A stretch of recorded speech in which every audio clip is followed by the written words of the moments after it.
Today, we're going to be going over an HQ team, so let's get going on this. My current anonymous HQ team is relatively free to play. One nat 4, rest are nat 3s. Pretty gear intensive of a dungeon, sadly. Even with like the speed tuning and everything, it is still not the most consistent, but it got me the 5 runs in a row needed to get your challenge stuff.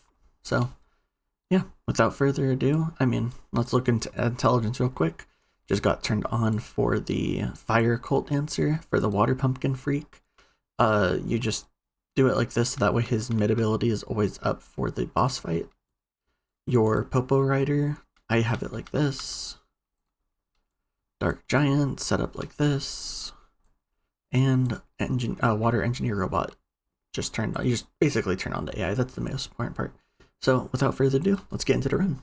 The run is a little bit slow. Like it's not a great team. I'm not gonna say and be like, oh, it's the best team for Anonymous HQ. It's a great starter team though, if you want to start farming that Discover gear, so you can get higher luck runs for like Boxing Club 10.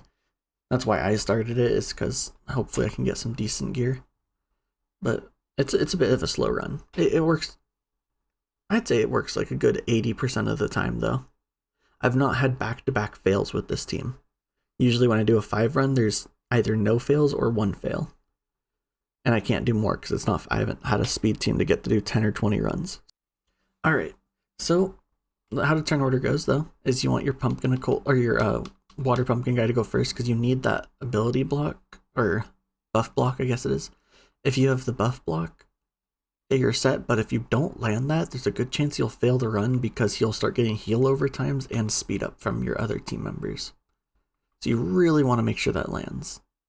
If that lands though, for the most part, it's a pretty consistent run. You know, you have TM or action bar removal, you have your heal overtime, you have your speed up, you have a lot of damage out of Popo Rider, and just keeping your team pretty healthy is the big part. Also the most difficult part though, because stuff like that. Now heal's not even up. He just needs to take a turn if he's even gonna heal. That's another big issue. If like having the speed on there is a huge issue. Oh, he didn't heal.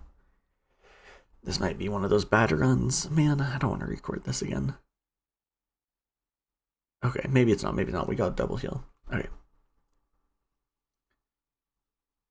Basically, the whole run revolves on this guy landing those ability or the buff blocks though. But it seems to be me. We just got through it, so perfect. Yeah.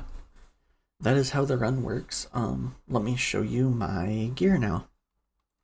Post gear. Did I get anything good from this? Ooh.